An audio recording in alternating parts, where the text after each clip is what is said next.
Gracias al Señor por poder estar adorando su nombre en esta mañana. Busquemos Juan capítulo 3.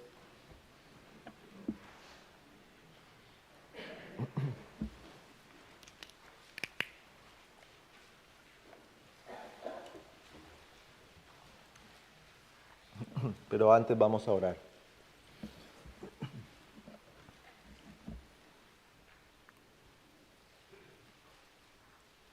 Oh Padre, tu pueblo espera tu venida. Danos un corazón que anhele cada día más aquel día. Y ayúdanos a estar preparados para ese momento. Que seamos hallados en Cristo y en la fe. Mira a nuestros amigos y familiares que están aquí. Que si ese día fuera hoy, fuera este momento, se perderían para siempre. Ten misericordia, Señor. Habla en esta mañana a través de tu palabra. Usa a tu siervo, capacítale. Y capacita a tu pueblo para que el oír sea en el Espíritu. Te imploramos esto en el nombre de nuestro bendito Salvador. Amén. Juan capítulo 3, versículos 7 y 8. Juan 3, 7 y 8.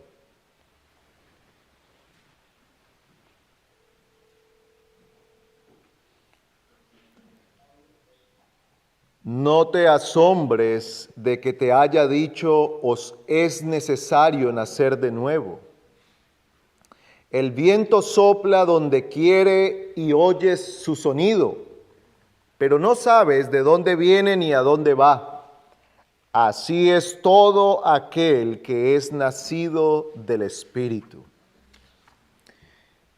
Hace 8 días estuvimos considerando el versículo 6, porque Nicodemo ha venido al Señor y tiene dudas. Tiene dudas acerca de su alma, de su eternidad, tiene dudas acerca de su salvación. Y cuando el Señor le dice que es necesario nacer de nuevo, entonces tiene dudas acerca de qué es esto de nacer de nuevo.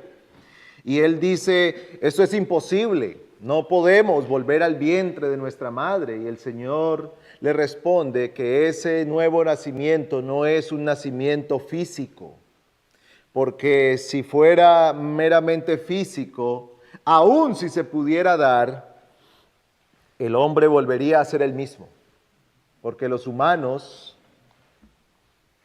producimos humanidad. No estoy diciendo nada que usted no sepa, pero teológicamente eso significa que hay una condición culpable y corrupta por la cual el hombre es enemigo de Dios y lo seguirá siendo hasta que Dios haga una obra. Y eso es lo que el Señor le está diciendo a Nicodemo. Nicodemo, es necesario un nuevo nacimiento, no físico, un nuevo nacimiento espiritual. Y Nicodemo dice, esto yo no lo entiendo, yo no sé qué está pasando porque yo no comprendo esto. Y el Señor le dice, versículo 7, no te asombres de que te haya dicho, os es necesario nacer de nuevo. El Señor le dice a Nicodemo que no debe asombrarse, aunque hay un aspecto de asombro en esto. Es maravilloso porque es un milagro. Ahora el Señor le está diciendo a Nicodemo, no lo dudes, no lo pongas en duda, no te asombres diciendo, eso no se puede dar, eso no es posible. No te asombres, ¿por qué? Porque este nuevo nacimiento no lo causa el hombre, sino el Espíritu Santo. Este nuevo nacimiento no lo provocamos nosotros, no lo provoca el hombre. Amigo, tú no provocas el nuevo nacimiento, tal como no provocaste tu nacimiento físico. Tú viniste a este mundo primeramente por la voluntad de Dios. Y segundo, porque tu padre y tu madre se unieron y engendraron una criatura. Ese eres tú. Tú no tomaste la decisión. Tú no dijiste es el tiempo de nacer. Ahora voy a nacer. Ahora llegó mi época. Ahora sí quiero nacer. Quiero nacer en el siglo XX a finales. Quiero nacer en el siglo XXI y voy a nacer en esta familia. No, eso no lo escogimos nosotros. Eso vino por obra de Dios y a través de los padres que el Señor nos concedió. Pues espiritualmente el hombre no nace por su propia voluntad, ni por su fuerza, ni por su obra, sino que es una obra del Espíritu. Por eso el Señor le dice a Nicodemo, Nicodemo, no te maravilles. Nicodemo, no lo dudes. No seas incrédulo, porque esta es una obra del Espíritu. Así que nos centraremos en esta mañana en el versículo 8, que nos habla acerca de la obra del Espíritu, la obra soberana del Espíritu Santo en el nuevo nacimiento. Y consideraremos 3 características que encontramos aquí.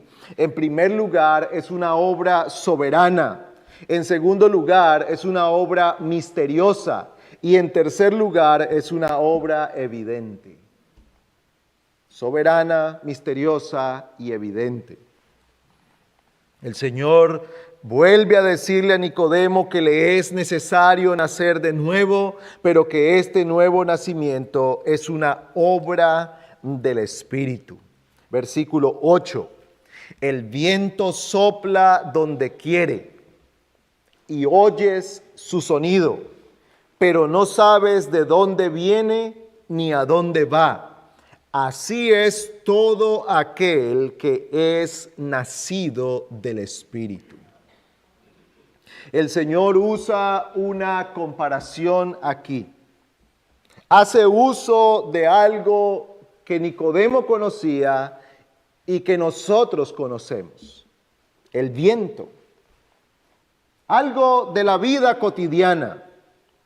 Y él dice que así como el viento sopla, y sopla en dirección que el viento quiere, y se dirige a donde quiere, y aunque no conocemos dónde surgió y dónde terminará el viento, sí podemos ver los efectos del viento. Los sentimos, los percibimos.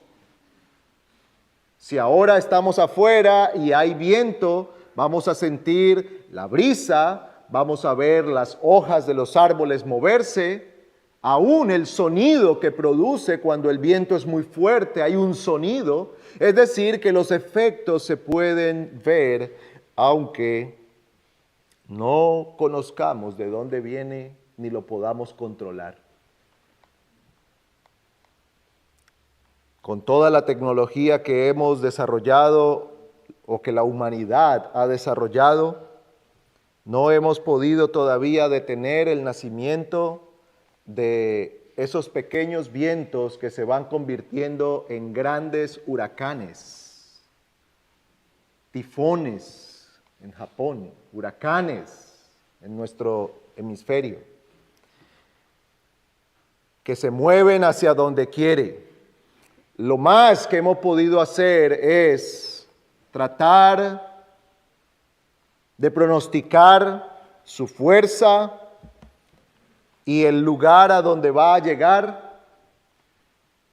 Pronosticamos los daños, pero no lo podemos detener. Nace, empieza y avanza. Y a veces crece y crece y crece hasta que se convierte en un huracán que destruye todo a su paso. A veces, en la temporada de huracanes, vemos cómo se pronostican, especialmente en la zona de Cabo Verde, en el África, y se empiezan a ver, y aquí se está formando uno, dicen los expertos, y se están formando cosas, y muchos de esos mueren en el mar, otros son formados y llegan a ser grandes huracanes. Y en el sentido humano, desde nuestra vista, eso es algo que opera por su propia voluntad. Sabemos que viene del Señor, pero viendo el viento cómo funciona, opera por su propia voluntad. Pues el Señor habla a Nicodemo y usa el viento como una ilustración de la obra del Espíritu. Y él dice, el viento sopla de donde quiere. El viento viene donde quiere. En la regeneración, así es el Espíritu. Obra soberanamente. El Espíritu Santo va y hace la obra en aquellos que Él quiere. Por eso, Juan escribe al principio de este evangelio acerca de los que reciben a Cristo y son llamados hijos de Dios. Vamos allí, Juan 1, versículo 11.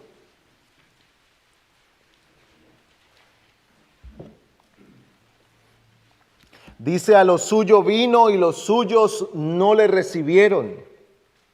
Pero a todos los que le recibieron les dio el derecho de llegar a ser hijos de Dios, es decir, a los que creen en su nombre,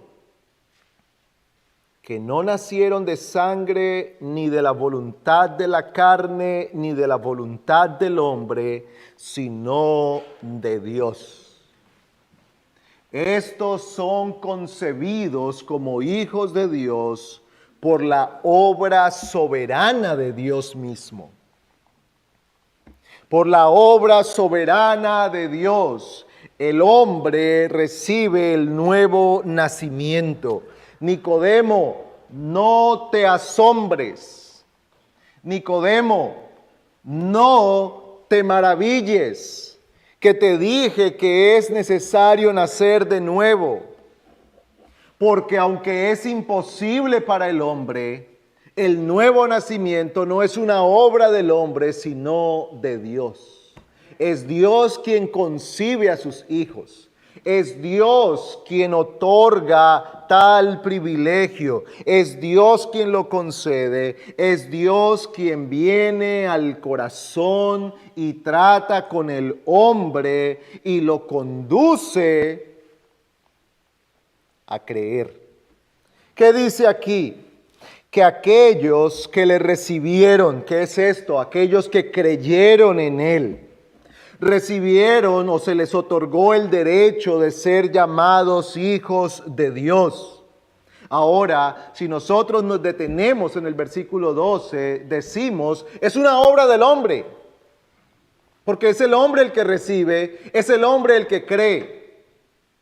Y ciertamente que es el hombre el que recibe y es el hombre el que cree, pero ¿por qué recibe y por qué cree? Versículo 13. Porque Dios se lo concede, por la obra de Dios. Así que el nuevo nacimiento es una obra soberana de Dios, efectuada en el corazón del hombre. Dios en su gracia es quien da, quien trae el nuevo nacimiento, y esta obra dice aquí que es llevada a cabo por el Espíritu de Dios.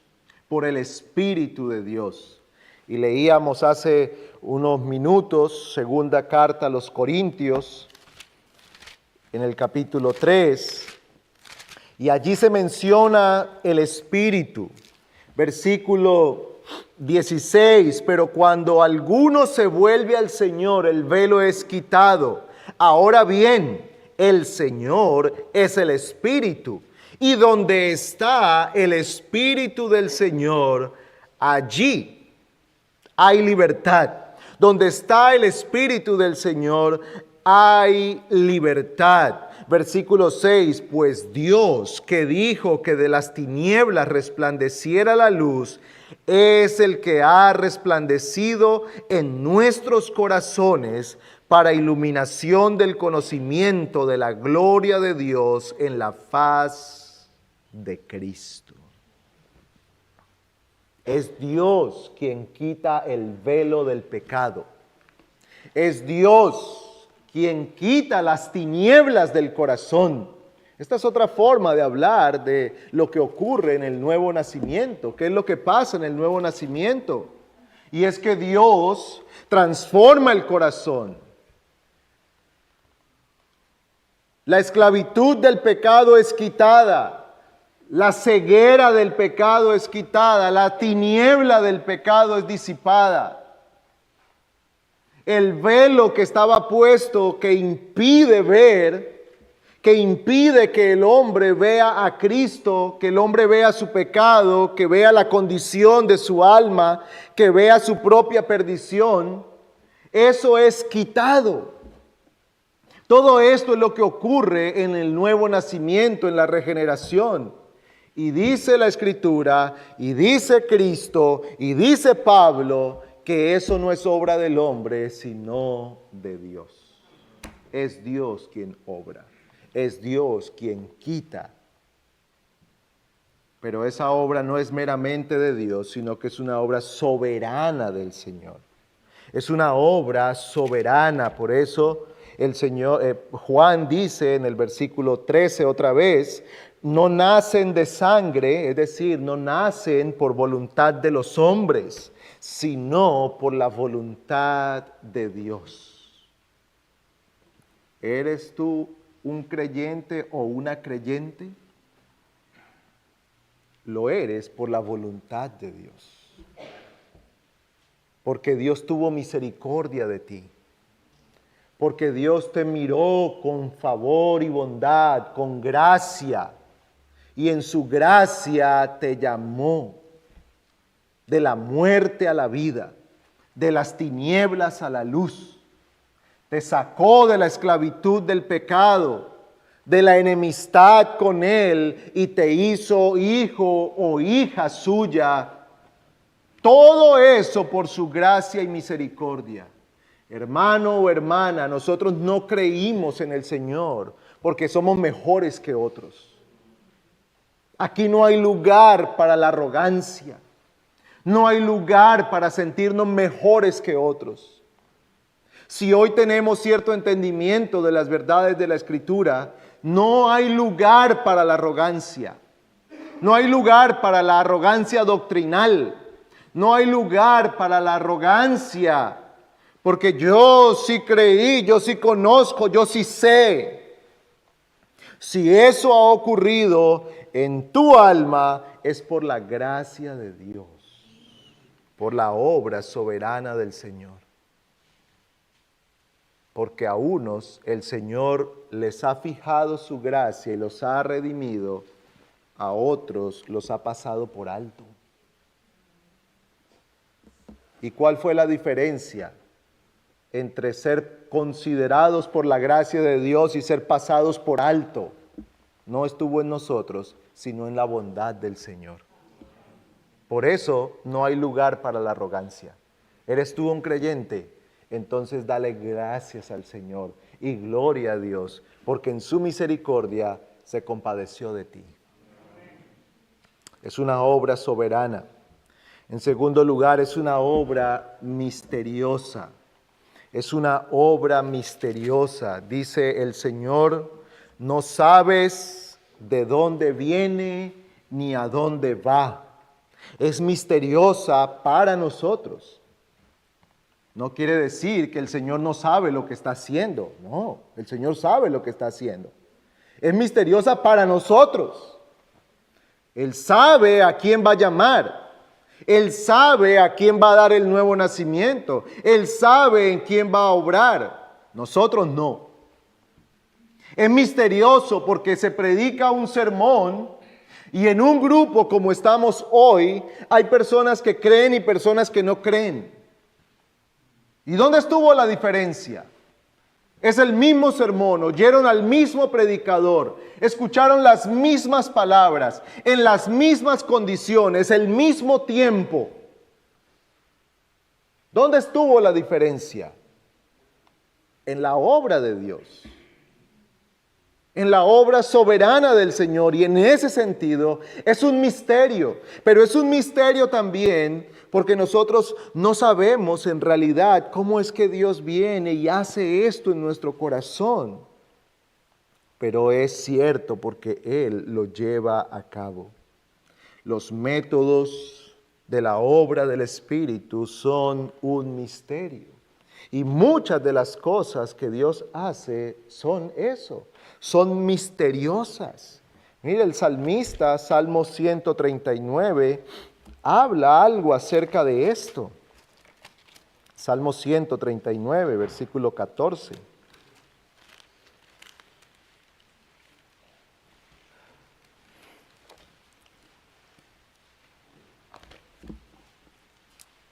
Dice el salmista: te alabaré porque asombrosa y maravillosamente he sido hecho. Maravillosas son tus obras y mi alma lo sabe muy bien. No estaba oculto de ti mi cuerpo cuando en secreto fui formado y entretejido en las profundidades de la tierra. Tus ojos vieron mi embrión y en tu libro se escribieron todos los días que me fueron dados cuando no existía ni uno solo de ellos. Cuán preciosos también son para mí, oh Dios, tus pensamientos. Cuán inmensa es la suma de ellos. Es misterioso cómo Dios obra. ¿Has pensado cómo Dios forma en el vientre un bebé? Misterioso, ¿verdad? Sí, nosotros sabemos muchas cosas. Y se forma y está el útero y se va formando allí el bebé. Y es evidente en la madre embarazada, especialmente en las últimas semanas, es evidente que está embarazada. Y ahora hay aparatos que nos ayudan a ver, y aquí está el bebé, y hasta podemos saber si es niño o niña. Incluso algunas condiciones médicas se pueden ver aún estando en el vientre. Pero cómo se forma es un misterio. Es un misterio. Cómo Dios hace obras es un misterio. Y Eclesiastés habla de esto también. 11:5 dice: como no sabes cuál es el camino del viento, o cómo se forman los huesos en el vientre de la mujer encinta, tampoco conoces la obra de Dios que hace todas las cosas. No sabemos cuál es el camino del viento, ni cómo se forma en el vientre de la mujer el bebé. Es un misterio también. Muchas obras de Dios son misteriosas. Dios obra misteriosamente en el corazón.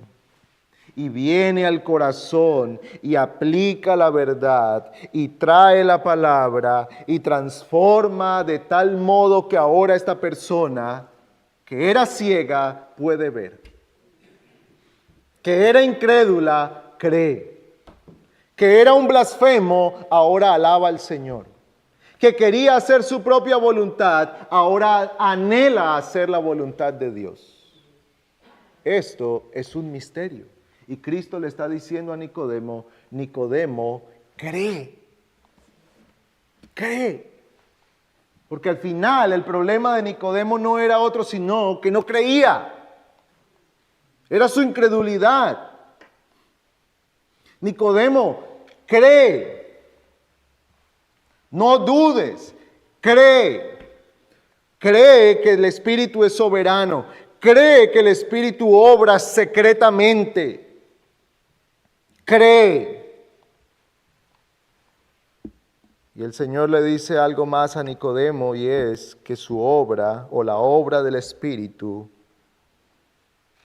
es evidente. Tiene efectos evidentes. Versículo 8 otra vez: el viento sopla donde quiere y oyes su sonido. Oyes su sonido. Así es todo aquel que es nacido del Espíritu. Aunque sus causas son ocultas, aunque nosotros no sabemos, no podemos ver y decir, aquí viene el Espíritu Santo para transformar a esta persona. Mire, está caminando hacia Él. No podemos ver tal cosa. Incluso, muchos de nosotros compartimos una realidad. No tenemos una fecha exacta de nuestra conversión. Sabemos que el Señor empezó a obrar. Sabemos que el Señor ha obrado. Pero muchos no tienen una fecha exacta. No hay un momento preciso. Otros sí. Pablo podía contar del momento en el que el Señor lo llamó, pero otros no. Es un misterio cómo Dios obra. Sin embargo, conociendo la fecha, la hora, el lugar, el día, lo que se dijo, el sermón que se predicó, o la persona que lo evangelizó, o no recordando eso porque no lo tiene claro, hay algo que es cierto y dice el Señor, y es que la obra del Espíritu es evidente. Es evidente. Sus causas son ocultas, pero sus efectos son manifiestos. Cuando el alma es llevada a llorar por el pecado, a gemir por la corrupción de la maldad propia, a suspirar por la gracia y el perdón de Cristo, a clamar, Dios, ten misericordia, entonces estamos oyendo el sonido del viento. Es decir, estamos viendo el efecto de la obra del Espíritu en el corazón. Cuando esta persona ahora es convencida de su pecado y clama al Señor, estamos viendo la obra de Dios. No vimos cuando el Espíritu vino. No podemos ver lo que hace dentro, ni siquiera podemos sentir lo que el Espíritu ha hecho dentro, pero sí se puede ver lo que ha producido, los frutos que trae. Dice Hechos 9:11, hablando de Pablo, he aquí él ora. Lo primero que ocurrió en la vida de Pablo, después de ese evento tan duro de su conversión, dice el Señor, le dijo a Ananías, levántate y ve a la calle que se llama Derecha y pregunta en la casa de Judas por un hombre de Tarso llamado Saulo, porque he aquí está orando. Él clamó al Señor. Él clamó al Señor. Los efectos del nuevo nacimiento entonces son inconfundibles. Los efectos del nuevo nacimiento son evidentes. Los efectos del nuevo nacimiento son permanentes. Hermanos, no estamos hablando aquí de emociones pasajeras o de emociones temporales. Hay cosas que nos emocionan y esas emociones nos llevan a hacer y a decir cosas que con los días van menguando. Hay momentos de crisis, hay momentos de temor, hay momentos de necesidad. Y generalmente en esos tiempos nosotros encontramos a las personas muy sensibles a los asuntos religiosos. Muy sensibles a oír la palabra, muy sensibles y dispuestos a aceptar una invitación a la iglesia, muy sensibles para que leamos la Biblia y oremos. Y algunos hasta llegan a prometer que van a seguir a Dios. Si Dios me saca de esto, yo lo sigo. Y le hacen promesas al Señor. Señor, si tú me libras de esta enfermedad, si tú guardas a este familiar, si tú me provees un trabajo, Señor, si tú me sacas de este lío, yo te voy a seguir.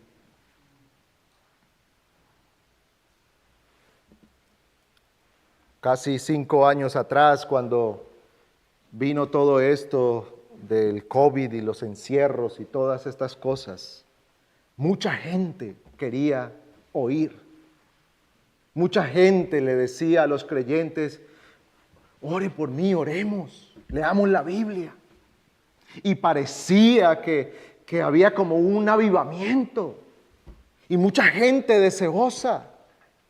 Pero cuando empezamos a perderle miedo al COVID y empezamos a darnos cuenta que golpeaba duro pero no mataba en la mayoría de los casos, el miedo se fue acabando y la piedad se fue acabando.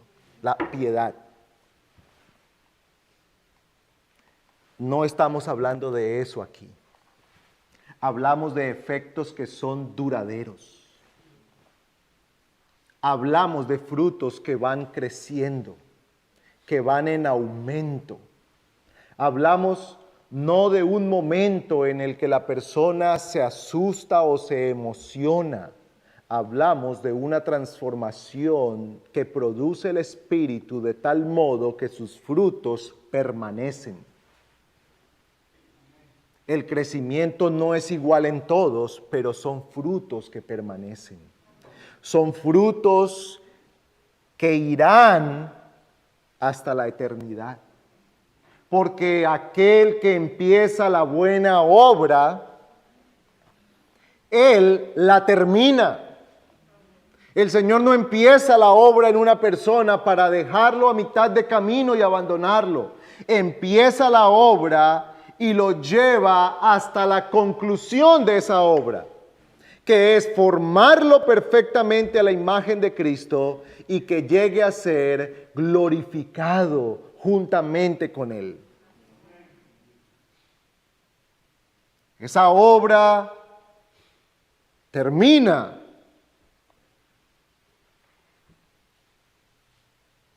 Primero en la muerte del creyente, pero se completará en la segunda venida de Cristo. Cuando el cuerpo y el alma glorificados se junten otra vez y ese creyente hecho perfecto por la gloria de Dios a la imagen de Cristo sea presentado delante de Dios.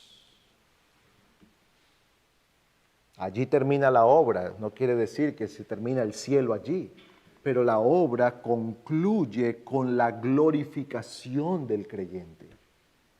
Y el Señor que empieza esa buena obra y que empieza a traer frutos en la vida del hombre o la mujer que son redimidos, irá en aumento, irá en aumento.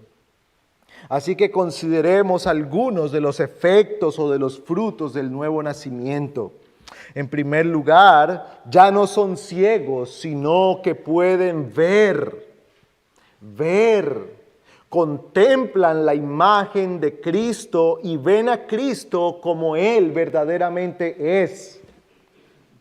Leímos hace un momento, 2 Corintios 4:6, dice que aquel que mandó que de las tinieblas resplandeciera la luz es el que ha resplandecido en nuestros corazones. ¿Para qué? Para la iluminación de la faz de Jesucristo. Para la iluminación. El hombre entonces es capacitado para ver a Cristo como Él verdaderamente es. Es capacitado para oír las palabras de Cristo. Ya no es un sordo. Ya no es sordo espiritualmente hablando. Sus oídos son abiertos a la verdad. Sus oídos espirituales son abiertos para comprender las cosas de Dios. Sus oídos son abiertos para que la verdad tenga para él o para ella sentido. Para que sean palabras de vida eterna. Eso no viene por la obra del hombre, sino por el poder de Dios.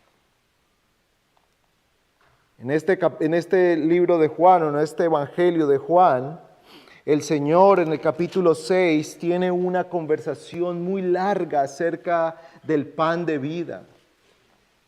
Y Él dice que Él es el pan de vida, que todo el que come de Él, come su carne y bebe su sangre. Eso está hablando de poner la fe en Él, de poner la fe en Cristo, de poner su esperanza en el sacrificio de Cristo. Todo el que tiene esta fe, entonces tiene vida y es un hijo de Dios. Y aquí hay una gran discusión porque los judíos dicen, esto es imposible. No, Moisés nos dio el pan del cielo, y el Señor dice, no, yo soy el pan que ha descendido del cielo. Y viene toda esta discusión, toda esta, versículo 66, y como resultado de esto, muchos de sus discípulos se apartaron y ya no andaban con Él.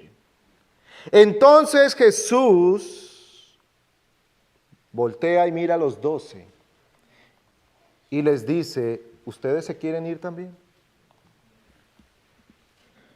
¿Ustedes también se quieren ir?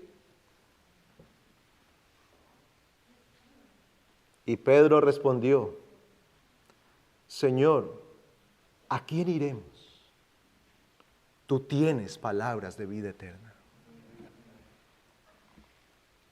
¿Qué hacía la diferencia entre estos judíos que oyeron a Jesús, se llenaron de ira contra Él, pelearon y discutieron y terminaron yéndose? Y los discípulos que dijeron, Señor, nosotros no nos vamos de tu lado, porque tus palabras son palabras de vida eterna. ¿Qué hizo la diferencia? La obra que el Espíritu había hecho en el corazón de estos hombres. Sus oídos espirituales son abiertos, su entendimiento es abierto. Ya no son ignorantes, sino que tienen conocimiento de Dios. Es un conocimiento que procede del cielo. Es un conocimiento que Cristo da a aquellos a quienes Él lo quiere dar. Dice Mateo 11:25, en aquel tiempo hablando Jesús dijo, te alabo Padre, Señor del cielo y de la tierra, porque ocultaste estas cosas a sabios e inteligentes y las revelaste a los niños. Sí, Padre, porque así fue de tu agrado. Todas las cosas me han sido entregadas por mi Padre. Y nadie conoce al Hijo sino el Padre. Ni nadie conoce al Padre sino el Hijo y aquel a quien el Hijo se lo quiera revelar. El entendimiento es abierto cuando el Señor por su buena voluntad viene y da a conocer a Dios. Da a conocer al Padre, da a conocer al Hijo. El Espíritu obra para que conozcamos al verdadero, a Dios. Oyen la voz del pastor. Estas personas ahora aprenden a distinguir la voz del buen pastor. Juan 10. Aprenden a conocer al verdadero. Y esta es la vida eterna, que te conozcan a ti y a Jesucristo, a quien has enviado. Juan 17:3.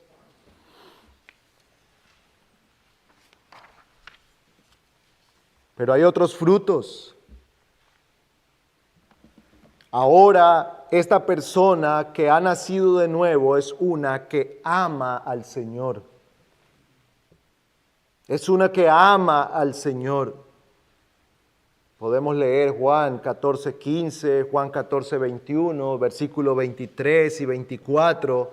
Y en estos versículos se destaca el amor de los discípulos, pero no es un amor de meros sentimientos. No es un amor de emojis. Es un amor que lleva a obrar. Dice que el que le ama guarda sus mandamientos. Es un amor que lleva al hombre a buscar agradar a Dios, y la manera de agradarlo es haciendo su voluntad. Y la voluntad de Dios es la que Él ha revelado en su palabra. ¿Quiere usted saber cuál es la voluntad de Dios para su vida? Conozca la palabra de Dios. ¿Quiere usted saber qué Dios quiere que usted haga? Entonces conozca la palabra de Dios, porque allí está todo lo que nosotros necesitamos saber para hacer conforme a la voluntad del Señor. ¿Qué pasará mañana? ¿Dónde trabajará mañana? Eso viene del Señor. Pero ¿cómo podrá afrontar el mañana? ¿Cuáles principios aplicar? ¿Y qué cosas hacer? Todo eso está en la palabra del Señor. Y el que lo ama se entrega a conocer la voluntad de Dios de tal modo que ahora solamente quiere hacer lo que Dios dice en su palabra. Este amor ya no es un amor egoísta. Ya no es un amor que se acerca a Dios por los meros beneficios que Dios le puede otorgar, sino porque en realidad desea agradarle con toda su vida. Es uno que ya no está diciendo, Señor, me acerco a ti, ¿qué tienes para mí? Sino, Señor, aquí estoy, vengo para servirte, vengo para hacer tu voluntad. Haz de mi vida lo que tú quieras. Pero también es uno que ama a su prójimo y se entrega en amor al pueblo de Dios. Por otro lado, el que ha nacido de nuevo es uno que tiene una voluntad renovada. Su voluntad es renovada. Está dispuesto a poner la voluntad de Dios por encima de la suya. De hecho, ya no quiere una pelea entre su voluntad y la de Dios, sino que la voluntad de Dios sea la que dirige su vida. El anhelo del hombre renovado es permanecer en Cristo y en su amor. Juan 15:9. El anhelo del hombre renovado es permanecer en la palabra de Cristo y que todos sus deseos y sus pensamientos sean agradables delante del Señor. La oración del salmista se convierte en su oración. Sean gratas las palabras de mi boca y la meditación de mi corazón delante de ti, oh Señor, roca mía y redentor mío. El hombre que ha sido transformado por el poder del Espíritu Santo es uno que recibe por la fe a Cristo. Es uno que deja de confiar en sus méritos, que deja de confiar en sus obras, que deja de confiar en su justicia y se entrega a confiar en Cristo. Es uno que se hace pobre en espíritu. Es uno que reconoce su miseria espiritual y viene al Señor y clama y dice, ten piedad de mí, oh Dios. Muchos son mis pecados. Señor, si tú miras mis pecados, no puedo mantenerme en pie delante de ti, pero ten misericordia porque tú eres misericordioso. Lávame, borra mis pecados, quita mi maldad.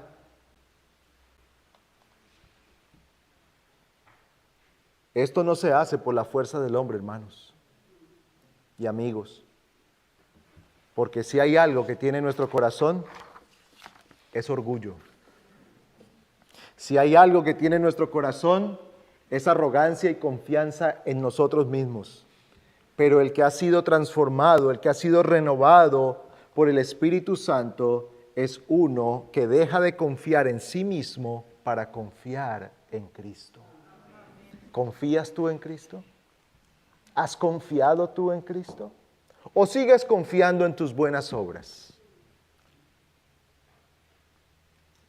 ¿Sigues confiando en que Dios te va a salvar porque tienes un récord de 5 años sin faltar un solo día al devocional?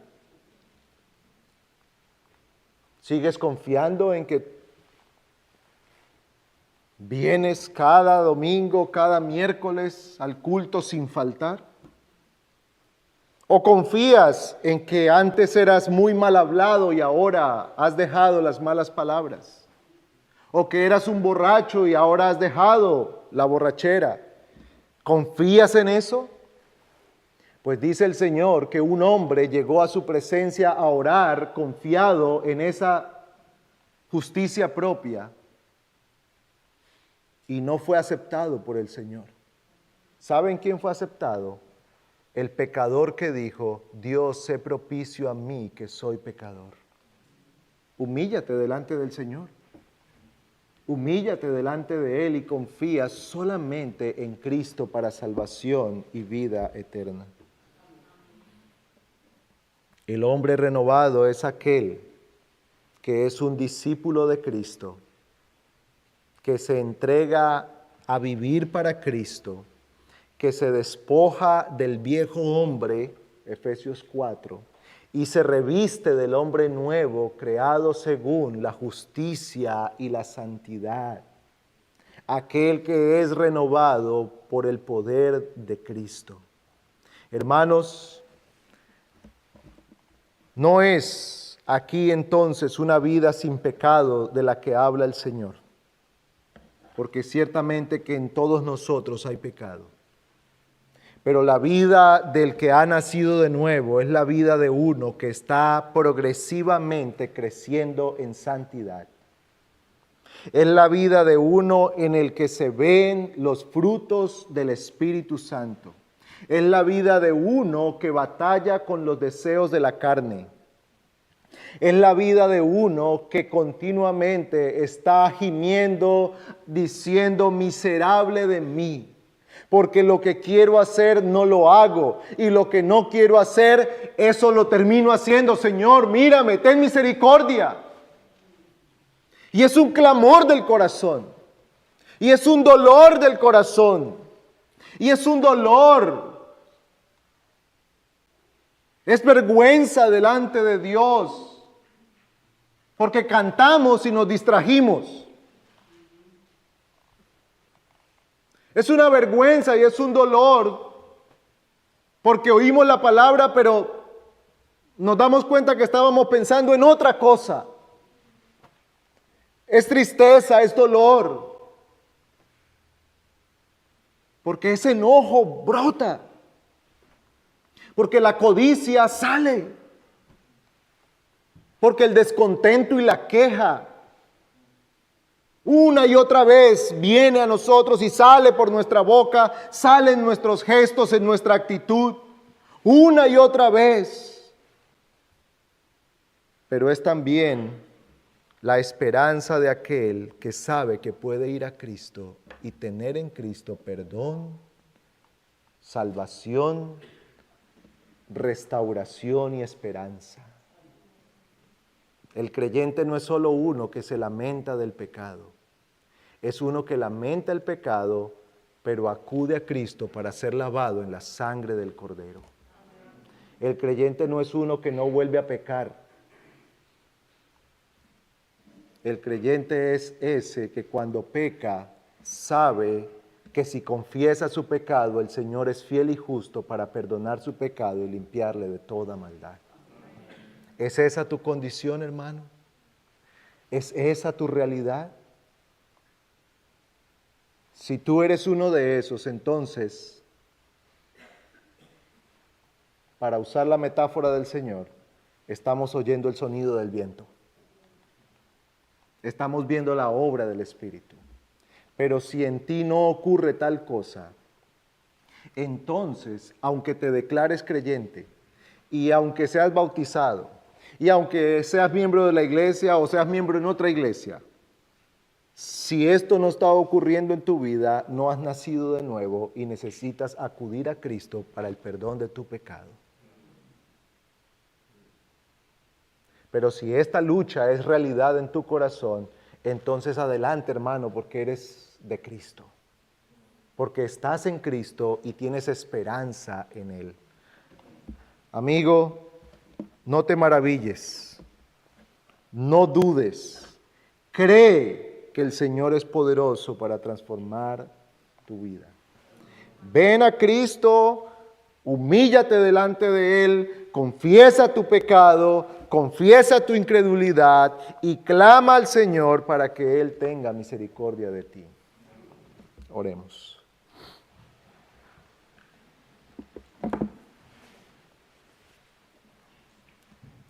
Grande es nuestro pecado, Señor. Grande es nuestra necesidad de ti. Pero grande es también tu gracia para salvar. Con esa esperanza venimos delante de tu trono, agradecidos, porque siendo enemigos tuyos, pusiste tu mirada de gracia y de favor sobre nosotros. ¿Y qué somos nosotros para que tú nos veas con misericordia? Ciertamente solo somos pecadores, a quienes tú has querido redimir por tu gracia. Danos un corazón humilde delante de ti. Ayúdanos a estar agradecidos por la eternidad, por esta obra que tú has hecho. Guárdanos de la arrogancia, guárdanos de confiar en que ha sido nuestra fuerza o nuestra fe o nuestra sabiduría. Ayúdanos a descansar solamente en Cristo. Padre, y oramos para que el poder de tu Espíritu sea manifestado en este día también entre nosotros, trayendo a la salvación de entre aquellos que están hoy aquí, que permanecen en su incredulidad. Aunque ellos estén duros como una roca, tú eres poderoso para salvarlos. Haz esta obra, te lo imploramos en Cristo. Amén.